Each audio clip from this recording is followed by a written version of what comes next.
Apple CEO Timothy Cook is breaking his silence in a new editorial in Bloomberg Businessweek where he is announcing he is gay. He writes, "While I have never denied my sexuality, I haven't publicly acknowledged it either until now. So let me be clear.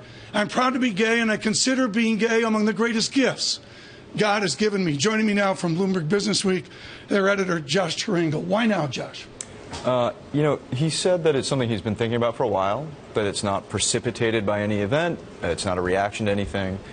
But he's been very private, and he's always felt that his job is to guide Apple.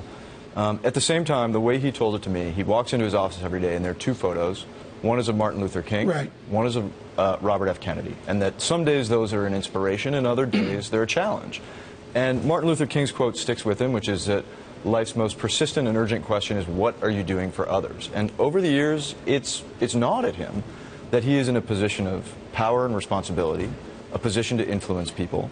And so he's had these conflicting values of privacy and wanting to lead, and he ultimately decided that it is more important for him to step out, to represent not only within the business community, but within the world, because Apple is a global company, and to say to people, I'm gay, I'm proud.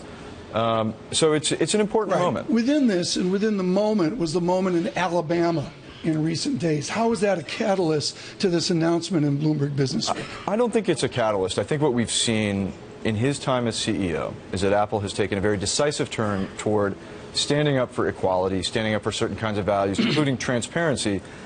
Not always the most popular decisions within the company.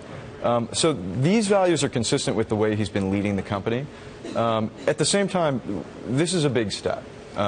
In my not only for Apple, but for society and for American business. Yeah, but for society, for American business. Look, there has never been in my searching a CEO who has voluntarily stepped out as a Fortune 500 CEO and said, I'm gay. And it's not just a CEO of any company, it's a CEO of the most closely watched company in the world. Here's a quote from his essay, look for it in Bloomberg Businessweek, on activism. I don't consider myself an activist. I realize how much I've benefited from the sacrifice of others. So if hearing that the chief executive officer of Apple is gay can help someone struggling, that's all fine, but the ramifications internationally we have seen in business. Sure, and look, I think the fact that he's the CEO of Apple makes this both easier and harder.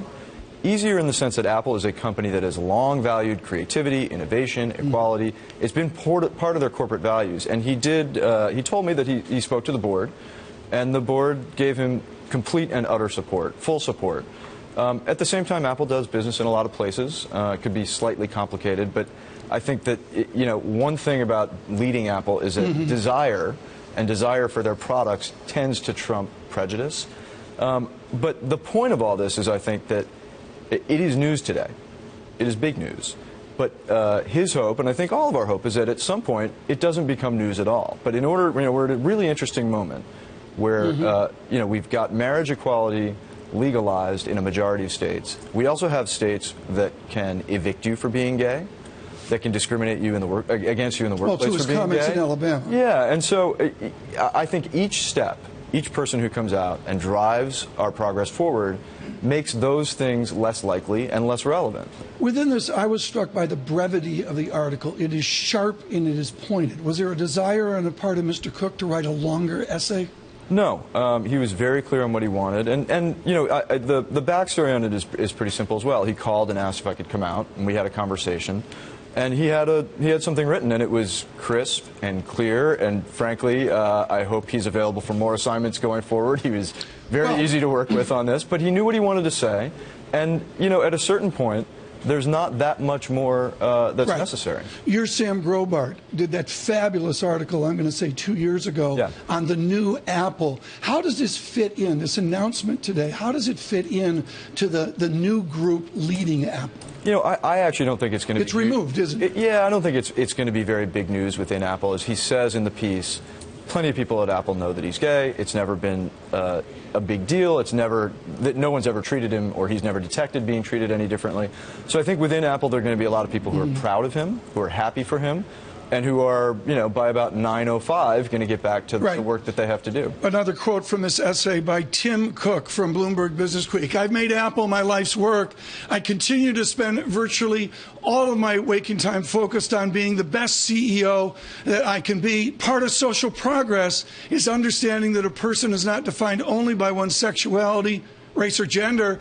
I'm an engineer and uncle, a nature lover, a fitness nut, a son of the South, a sports fanatic, and many other things. I hope that people will respect my desire to focus on the things I'm best suited for and the work that brings me joy. What will be the ramifications of this essay, particularly within the political dialogue, as we go to the elections?